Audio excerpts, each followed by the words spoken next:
सवाई माधोपुर स्थित रणथंभौर के वन अधिकारियों के लिए एक बड़ी चिंता की खबर है। रणथंभौर नेशनल पार्क में विचरण करने वाली एरोहेड नामक बाघिन T84 तथा उसके शावकों का जीवन संकट में नजर आ रहा है। वन विभाग के जिम्मेदार अधिकारियों की लापरवाही बाघिन व शावकों पर भारी पड़ती नजर आ रही है। विगत मार्च माह में ही बाघिन को हो रही गंभीर बीमारी के बारे में वन्य जीव विशेषज्ञ डॉक्टर धर्मेंद्र खांडल द्वारा विभागीय अधिकारियों को चेताया गया था, लेकिन जिम्मेदार अफसरों ने इसे नजरअंदाज कर दिया। अब बाघिन का इलाज करवा पाना बेहद मुश्किल दिखाई दे रहा है, जिसके चलते लगता है कि बाघिन अब कुछ दिनों की ही मेहमान है, लेकिन संकट फिर उसके शावकों पर भी होगा। बाघिन एरोहेड ने वन विभाग की चिंताओं को बढ़ा दिया है। रणथंभौर टाइगर रिजर्व की बाघिन एरोहेड बहुत कमजोर हालत में देखी जा रही है, जिससे वन विभाग की चिंताएं बढ़ गई है। फिलहाल वन विभाग की ओर से बाघिन की मॉनिटरिंग की जा रही है। पिछले कुछ दिनों से बाघिन टिगर एरोहेड की तबीयत अधिक खराब है, जिसके चलते वो बहुत कमजोर दिखाई दे रही है।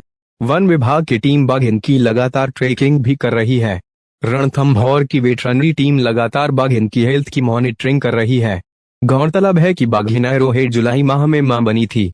बाघिन 25 जुलाई 2023 को 3 शावकों के साथ दिखाई दी थी। बाघिन की उम्र करीब 9 साल है और बाघिन अब तक 4 बार मां बन चुकी है। बाघिन 4 बार में 10 शावकों को जन्म दे चुकी है। फिलहाल बाघिन के शावकों की उम्र 5 माह के आसपास है। अब ऐसे में बाघिन के साथ किसी भी तरह की कोई अनहोनी की आशंका से वन विभाग चिंतित है, लेकिन बाघिन को लेकर वन विभाग का कोई भी अधिकारी कुछ भी बोलने को तैयार नहीं है। देखिए, जो बाघिन है वो रणथंभौर की बहुत प्रसिद्ध बाघिन है। ये मछली की लीनियज से आती है और इसके जो जांग है उसमें कोई प्रॉब्लम है जी, जिसको हिप डिस्प्लेसिया कह सकते हैं। पता नहीं, मतलब लोगों की ये संभावना है, क्योंकि बिना डॉक्टरी मुआयने के ये तो पॉसिबल है नहीं, परंतु ये संभावनाएं मैंने जताई थी मार्च में। अब तो 9 महीने हो चुके। इसके बाद इसने बच्चे भी दे दिए। अब इसके पास 3 बच्चे हैं और इसके जो जॉइंट है हिप का, उसमें कोई घाव भी बन गया। तो ये तकलीफ में तो है, परंतु अगर कार्रवाई करनी थी तो उस समय जब मैंने बताया था तब करनी चाहिए थी, परंतु उस समय तो इस बात को एकदम टोटली इग्नोर किया गया उस समय के अधिकारियों ने।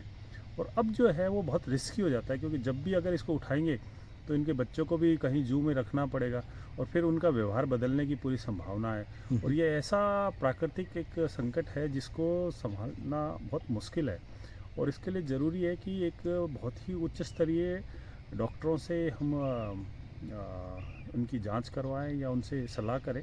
हालांकि वन विभाग जो है, मेरी बात हुई थी फील्ड डायरेक्टर साहब से, उन्होंने एक कमेटी बनाई है और वो कमेटी जांच भी कर रही है और उन्होंने कुछ उनको सजेशन भी दिए हैं। परंतु ये क्या है कि ऐसी प्राकृतिक संकट है जिसको हल करना आसान नहीं है, क्योंकि अगर इसको जंगल से उठाया जाता है तो इसको कोई ऐसी अप्राकृतिक व्यवस्था में रखना पड़ेगा और बहुत लंबे समय रखने के बाद ही इस तरह का जो प्रॉब्लम है उसको ठीक किया जा सकता है। अब चूँकि इसके साथ बच्चे भी है तो उन सबको जू भेजना पड़ सकता है। तो अभी वन विभाग के अधिकारी इंतज़ार कर रहे हैं, अगर इस तरह की बात हुई तो फिर उचित निर्णय लिया जाएगा। तो क्या मानते हैं अब इसका जीवन पूरी तरीके से संकट में है? इनका भी जीवन संकट में, इनके बच्चों का भी जीवन संकट में, ये तो बात तय है। परंतु अभी जो है ये कभी कभी बीच में अपना शिकार करती है, कभी कभी वन विभाग भी इसको कुछ खाने को देता है शायद, जो मेरी सूचना है। परंतु ज़्यादा कुछ कर पाने की स्थिति में कोई भी वन अधिकारी है नहीं, और अगर इसके ज़्यादा छेड़छाड़ की गई तो ये बाघिन जो है पूरी तरह से एक तरह से बेड रिडन ही हो जाएगी, मतलब उसका उठ पाना मुश्किल होगा, क्योंकि इसके जॉइंट में प्रॉब्लम है। ये ठीक, इसके जो पीछे का जो पाँव है उसके जॉइंट में ये प्रॉब्लम है।